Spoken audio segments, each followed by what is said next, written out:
amahoro y'Imana nshuti mwese mukomeje kudukurikira. amazina yanjye nitwa FI4K Frank Image Studio, umuhungu mukuru mu gace nk'ibisanzwe. Aka kanya n'ubundi turacyari kumwe na Jingo Nyemazi, mumaje kumumenyera kuri no channel ku bintu bijyanye na cryptocurrency. Amakuru ni meza, ndakomeye, meze neza rwose kuri iyi tariki ya mbere y'ukwezi kwa gatanu, munsi w'umurimo.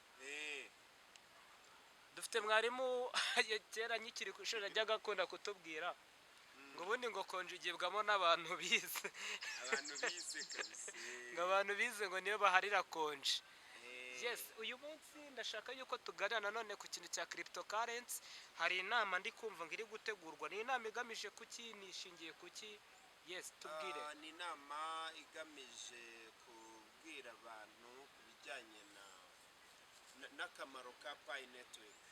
Ni inama izaba kuri 14 z'uku kwezi Gicurasi nyine, kugeza kuri 16.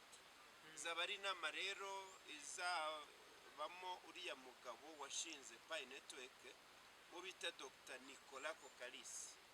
Azaba arimo, hanyuma azaba arimo n'uriya muhungu wa Trump wo bita Eric Trump, harimo n'umujyanama we muri White House witwa Robert Hines. Uwo nawe azaba ari muri iyo nama. Rero iyi nama ishobora kuzemeza kira giciro cya Pi Network, cya Pi coin imwe kingana n'amadolari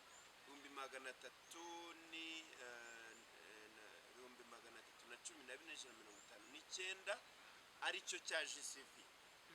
Iriya pi rero yacu rero abantu mwayimayininze, reka dutegereze turebe ikizava muri ya nama, hanyuma tuzamenye uko bimeze. Abantu mwamayininze Pi Network ntabwo mwahambye imbwa, mwakoze ikintu gikomeye, kuko iyi Pi murabizi ko abantu banatangiye no kugura amayinite bakoresheje Pi, kugura amayinite kuri MTN, kuri Tigo, rwose ibintu bimeze neza.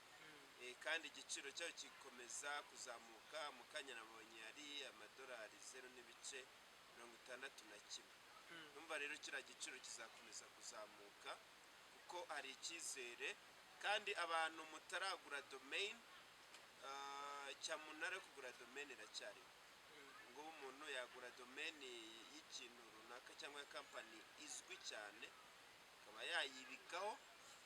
Domain ni kuriya nyine abantu bagira website, ugasanga wenderwa na .rwa, .com, .org.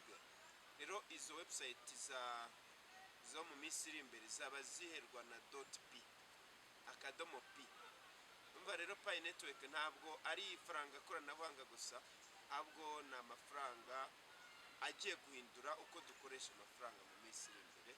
Ni ibintu bikomeye cyane. Rero iyo nama izaba iri kuvuga kuri decentralization, ibintu bijyanye no kwegereza ubushobozi abaturage mu bijyanye n'ikoranabuhanga, uburyo umuntu akoresha amafaranga nta muntu umuhagaze hejuru, banki nationale itakugenzura. Mbese hari ibintu bimeze neza, biryoheye amaso kandi bigira n'icyo bimarira abantu. Rero ni ibyo ngibyo. Ubwo icyo cya Pi Network nibyo bita ifaranga rimwe cyangwa se dutegereza ibindi? Nigeze kumva ngo hari ifaranga rimwe ngo rizaza rigakoreshwa ngo mu minsi y'imperuka. Tubwire, ibyo ntabwo ari bimwe mu bintu bishaka kuza mu minsi y'imperuka bagiye batubwira? Hari abantu bahanuye ubuhanuzi bumeze gutyo, bavuga ngo hazabaho ifaranga rimwe, ariko mu by'ukuri ntabwo. Rega buriya umuhanuzi yahanura, Paul yarabivuze ngo uhanura bike, uwerekwa bike. Mbese yavugaga ko nyine bavuga ko ari ifaranga rimwe, ariko mu by'ukuri ntabwo ari ifaranga rimwe, kuko hari andi mafaranga azakurana na Pi Network. Hari nka Ethereum, Bitcoin, n'ano mafaranga asanzwe y'ibihugu, amayero, amadolari. Ntabwo ari ifaranga rimwe n'abanyarwanda. N'amanyarwanda.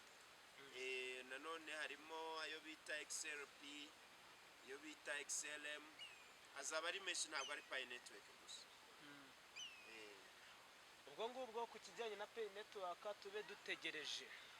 Ni ugutegereza kandi tugakora ibisabwa, tukamayininga ku gihe, tukirinda ibintu biturangaza kandi tukareka gutanga payi zacu abantu bazigura nyine nta kintu batuha. Ntabwo igiciro cyari cyazamuka, ubu ngubu ntabwo ari igihe cyo kugurisha payi, ahubwo ni igihe cyo kuzibika. Murabizi abantu bagiye bamayininga bitcoin, abazitanze imbere nta kintu bakuyemo, ariko ubu ngubu umuntu ugifite bitcoin ni umukire.